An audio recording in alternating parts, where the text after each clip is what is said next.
ada orang yang meninggal, bayi ketika masih dalam kandungan, dia subjek hukum, Pak. Apalagi ketika dia lahir sampai meninggal, dia dilindungi oleh negara.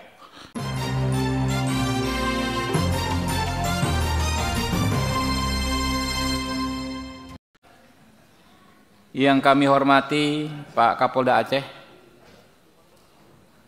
beserta jajaran, yang kami hormati Pak Gubernur Akpol. Pak Gubernur Akpol hadir? Sekretariat? Belum datang ya. Serta hadirin yang kami muliakan. Pertama-tama kita panjatkan puji syukur kehadirat Allah Subhanahu wa taala karena atas perkenannya kita bisa menghadiri rapat ini walaupun jadwal Komisi 3 sebenarnya sedang padat-padatnya. Kalau dari quorum sudah sangat quorum, maka saya mohon izin rapat ini dinyatakan kita buka dan terbuka untuk umum. Intinya Pak Kapolda beserta jajaran, rapat hari ini adalah kami membahas perkembangan ya, baik di media mainstream maupun media sosial yang sangat viral terkait berita soal adanya dugaan perbuatan yang dilakukan oleh oknum anggota Polri, alumni Akpol ya, alumni Akademi Kepolisian yang menyuruh orang untuk melakukan pengguguran kandungan yang merupakan itu merupakan tindak pidana. Kami mengikuti di media massa bahwa yang bersangkutan sudah diperiksa di Polda Aceh. Kami ingin tahu perkembangannya seperti apa ya. Mungkin karena Pak Gubernur Akpol belum hadir, Pak Kapolda duluan. Silakan.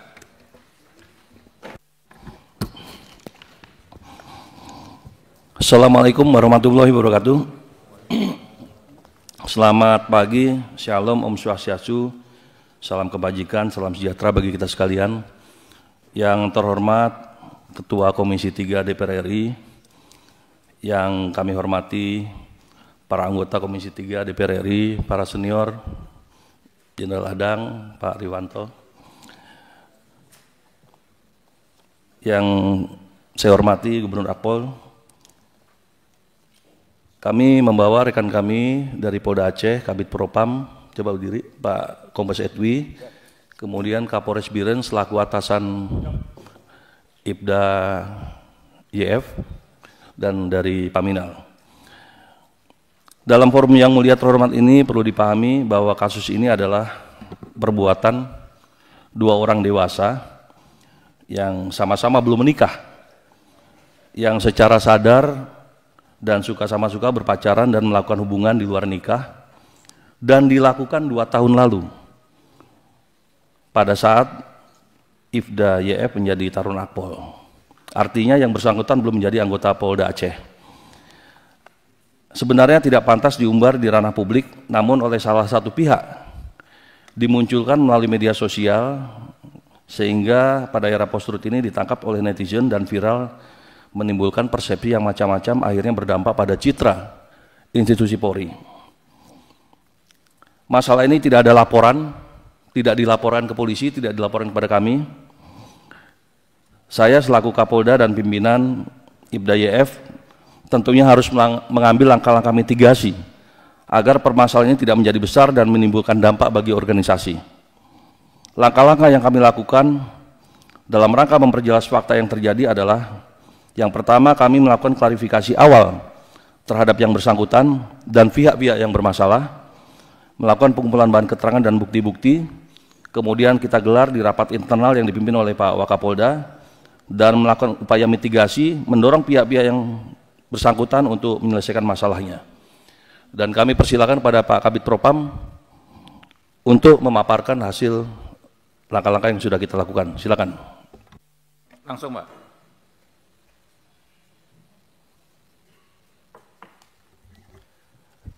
Mohon izin, terima kasih waktu yang diberikan. Yang terhormat dan yang kami banggakan, yang mulia pimpinan Komisi 3 DPR RI, yang kami hormati para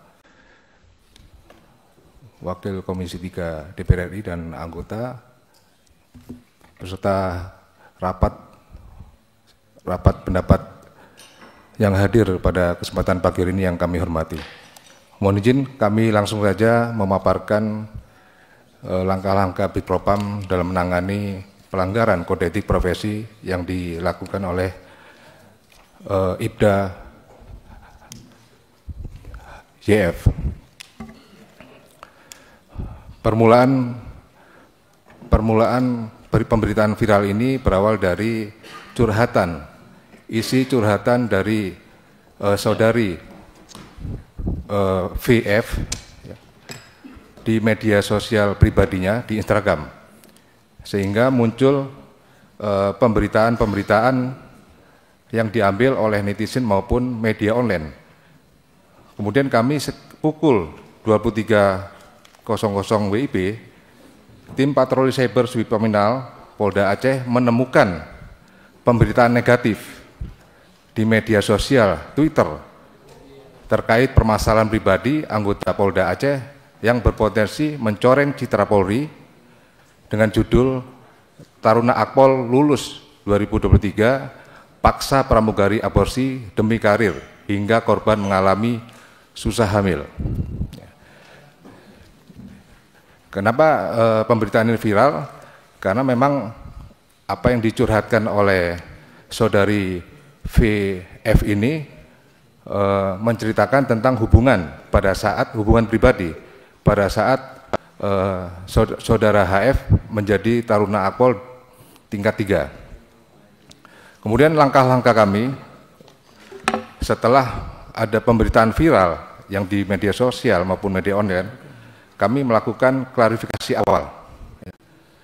Klarifikasi awal pada tanggal 17 Januari, hari Jumat tahun 2025, dan pada saat itu pula kami melakukan pemanggilan terhadap IPDA YF untuk melakukan klarifikasi awal dan melakukan interogasi, di mana benar bahwa IPDA YF ini adalah anggota Polri Polres Biren yang bertugas sebagai Pamapta dan sehari-harinya disiplinkan sebagai Kanit Opsional Reskrim Polres Biren.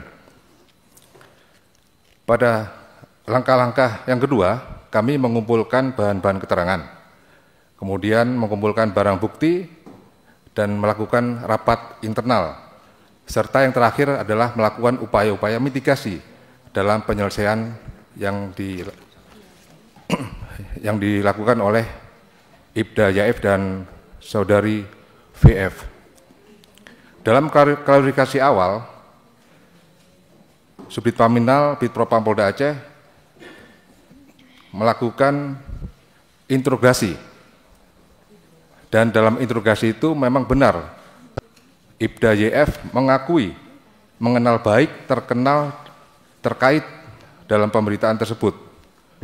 Selanjutnya pada pukul 5 sore kami melakukan pemeriksaan lebih lanjut untuk melakukan pendalaman. Dalam hal ini untuk memeriksa yang bersangkutan sampai sedalam mana hubungan dengan saudari VF. Kemudian dalam hasil interogasi Subdit Paminal Bid Propam Polda Aceh diperoleh keterangan sebagai berikut. Pada bulan Maret tahun 2002, IPDA YF berkenalan dengan saudara VF melalui via Instagram saat menjadi Taruna Akpol tingkat 3. Perkenalan ini memang dimulai dari Instagram. Dalam perkenalan itu selama 3 minggu baru melakukan pertemuan.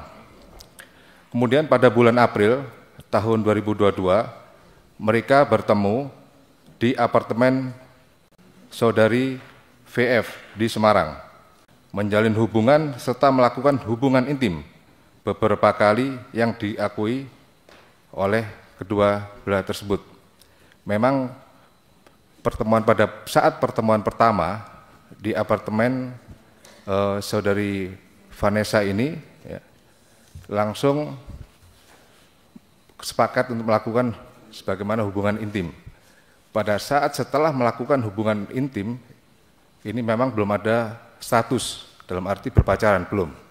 Namun setelah beberapa hari ditanyakan oleh Vanessa, hubungan saya dengan kamu apa? Karena sudah melakukan seperti itu, akhirnya sepakat untuk pacaran. Jadi pada bulan April itu statusnya sudah berpacaran pada saat bertemu pertama kali. Kemudian pada bulan Juli tahun 2022, saudari VF mengabarkan kehamilannya melalui WhatsApp dan meminta kepada Ibda YF untuk mempertanggungjawabkan perbuatan itu. Dan Ibda YF waktu itu masih, saya ulangi, Taruna YF, karena masih tingkat 3 dan masih pendidikan di Taruna, dan mau bertanggung jawab atas kehamilan saudari VF. Sampai menyampaikan saya akan bertanggung jawab setelah nanti saya selesai dari pendidikan. Kemudian dari bulan Juli sampai dengan September, saya ulangi, pada bulan Juli Vanessa mengabarkan kehamilannya.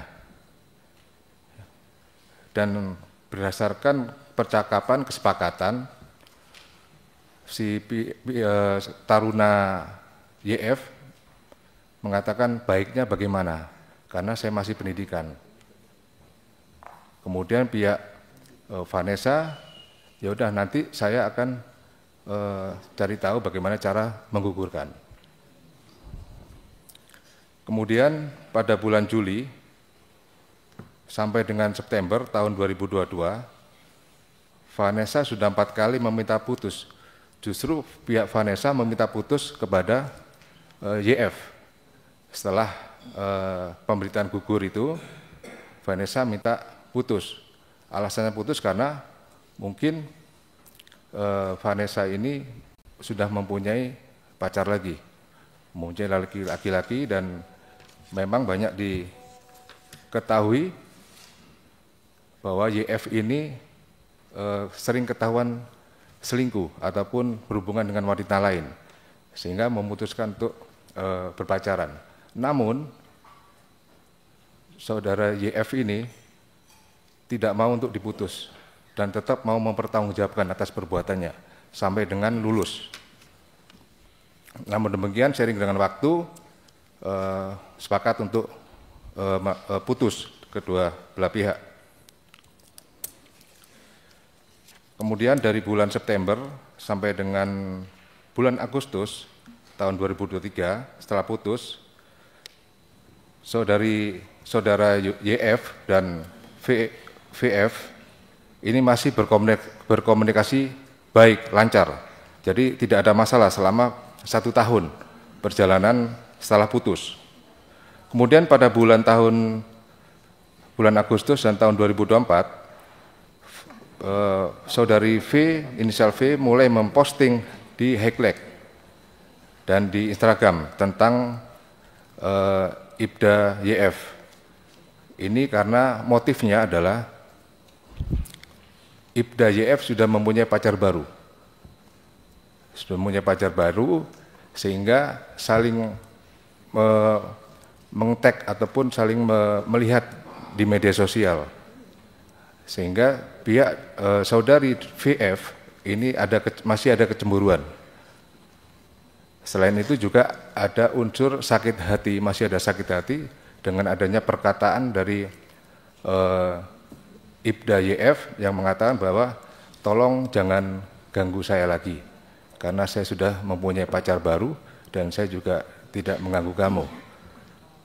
Dan kamu kalau masih mengusik saya seperti ini, kamu jahat.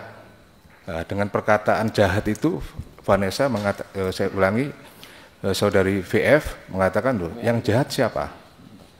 Justru kamu yang jahat. Awal mula timbulnya pemberitaan viral memang ada sakit hati dan kecemburuan, sehingga pihak VF meng-up semua peristiwa-peristiwa ataupun kejadian pada saat pacaran, pada saat YF masih taruna. Kemudian dari pengumpulan barang bukti sudah kita kumpulkan dan kita amankan ya, hasil screenshot maupun curhatan-curhatan di media sosial maupun di media online. Kemudian di HP milik Ibda YF sudah kita amankan juga. Memang ada bukti baik Ibda YF maupun saudari VF.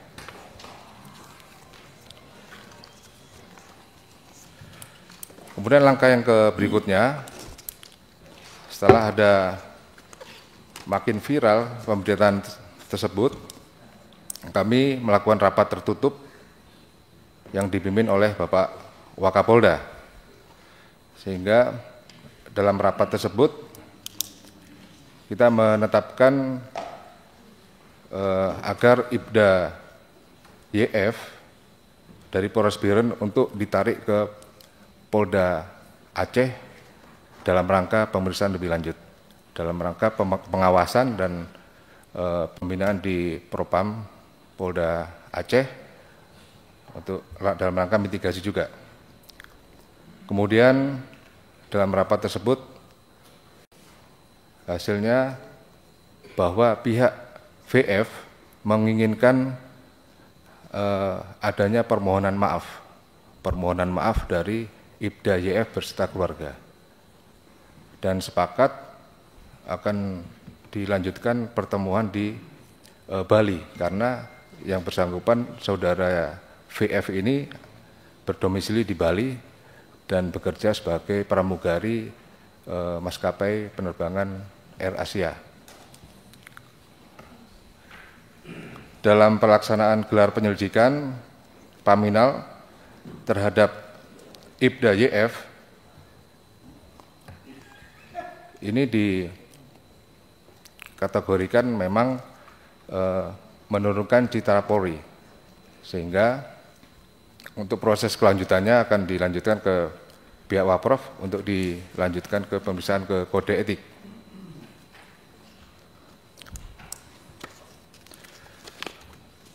Pada pertemuan kesepakatan yang disampaikan oleh pihak VF di Bali dari Propam Polda Aceh, kemudian melakukan perjanjian dan menjadwalkan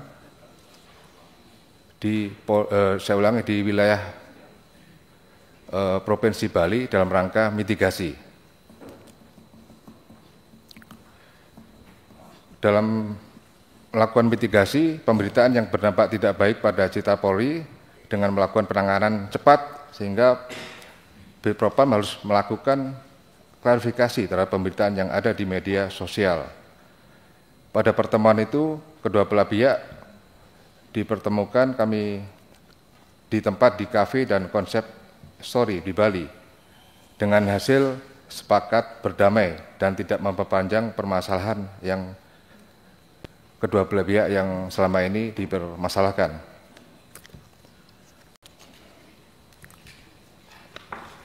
Dari langkah-langkah yang kami lakukan sampai dengan pertemuan mitigasi dari pihak saudari VF sampai saat ini dan sekarang sudah tidak mempermasalahkan lagi dan dianggap ini adalah masalah pribadi dan tidak akan memperpanjang. Mungkin itu saja yang kami perlu sampaikan, kurang lebihnya kami mohon maaf. Saya akhiri, wassalamualaikum warahmatullahi wabarakatuh. Waalaikumsalam warahmatullahi wabarakatuh. Sebelum nanti ke Pak Gubernur Akpol, ya, pertama saya menyampaikan bahwa ini bukan hal sepele, Pak, Bapak, ya, karena yang berkembang di masyarakat kan bahwa yang bersangkutan ya, yang alumni Akpol ini menyuruh melakukan pengguguran kandungan, yang mana secara moral dan secara pidana itu masalah. Secara pidana diatur dalam KUHP kita, itu KUHP itu pidana, Pak, sebuah tindak pidana. Ada pasalnya, ya. Lalu secara moral ini benar-benar pastilah ya dianggap sangat keterlaluan oleh masyarakat. Karena mengapa ini menjadi viral, ya. Sosok taruna yang harusnya menjadi panutan di masyarakat justru melakukan perbuatan yang tidak memenuhi standar moral masyarakat dan menyuruh melakukan pidana. Nah, itu yang nanti kita minta juga keterangan dari Pak Gubernur Akpol, ya. Karena tadi diperiksanya yang perempuan tadi ya, VF tadi, itu kan setelah dalam rangka memediasi. Saya mempertanyakan ketika dalam rangka riksa apakah diminta keterangan? Secara sendiri nih, si perempuan, si mantan pramugari, pernah nggak oleh Pak Kabid Propam diminta keterangan? Ya, nanti dijawabin nanti ya. Diminta keterangan supaya lengkap, nggak satu versi saja. Ya, jadi mungkin nanti ada pendalaman dari rekan-rekan. Silakan. Ya, Pak Rudi Lalo. Terima kasih pimpinan dan anggota Komisi 3 yang saya hormati, Pak Gubernur Akpol dan Kapolda Aceh ya, beserta jajaran. Saya tergelitik mendengar penjelasan Saudara Kadipropam Polda Aceh. Tadi dirunut kronologis yang seakan-akan di kronologis disampaikan tadi lebih kepada keterangan-keterangan yang tentu melindungi tanda petik dirinya. Pak Kapolda, Pak Gubernur Akpol, perilaku anggota Polri, kami di Komisi 3 ini mitra dengan Polri. Yang namanya mitra tentu mau menjaga institusi Polri, Pak. Ya, saya termasuk yang paling aktif dimintai pendapat oleh jurnalis media bila mana ada oknum menyimpang yang dilakukan oleh oknum Polri. Termasuk salah satunya kasus di Aceh ini. Bagi saya, Pak, ini tindak pidana. Ada banyak pasal yang mengatur aborsi, Pak. Di KUHP ada 3, pemerkosaan 1, 4, Undang-Undang Kesehatan 5. Itu bukan delik aduan, delik umum, Pak. Ada orang yang meninggal, bayi ketika masih dalam kandungan, dia subjek hukum, Pak. Apalagi ketika dia lahir sampai meninggal, dia dilindungi oleh negara. Dia punya hak hidup. Makanya saya tergelitik. Seakan-akan ini bukan kasus, Pak. Maafkan saya paling lantang mengatakan di mana-mana. Kalau ada oknum perilaku Polri yang menyimpang, melakukan perbuatan tercelah, bukan dilindungi, Pak. Dia harus diproses. Apalagi yang dilanggar ada 5 pasal. Kau pidana yang notabene adalah delik umum. Lalu kemudian peraturan Kapolri, kode etik. Saya tidak melihat yang bersangkutan di sidang kode etik misalkan. Belum bicara proses pidananya. Maafkan saya agak ini karena sedih saya, Pak. Kalau kemudian ada oknum yang harusnya ditindak sebagai pelayan pelindung masyarakat, lalu kemudian dia melanggar hukum, lalu kemudian terkesan dia dilindungi. Ya ini jadi pertanyaan publik misalkan. Jangan-jangan nanti kalau warga biasa yang melakukan aborsi, menyuruh aborsi pacarnya atau istrinya atau apa, karena dia bukan anggota Polri, dia langsung seketika masuk penjara misalkan. Lalu ketika anggota Polri yang melakukan, didesain untuk kemudian terkesan dilindungi. Maafkan saya Pak Kapolda, saya tidak setuju untuk hal itu. Ya, anggota Polri itu disebut rasa sewakotama, dia abdi pelayan bangsa, Pak. Kedudukannya sebagai alat negara, dia harus mencerminkan nilai-nilai keteladanan. Apalagi dia alumni Akpol, sekolah tertinggi di kepolisian. Lalu kemudian kadernya tanda petik melanggar keasusilaan sebagaimana diatur dalam peraturan Kapolri. Layakkah, pantaskah dia menyandang status sebagai alumni Akpol? Itu yang menjadi pertanyaan. Di forum rapat yang terhormat ini, menurut saya pimpinan, kasus seperti ini yang mencoreng, mencederai institusi Polri, mohon kiranya agar diberi sanksi setimpal dengan perbuatannya. Rudi Lalo, Praksi Nasdem. Terima kasih pimpinan. Assalamualaikum warahmatullahi wabarakatuh.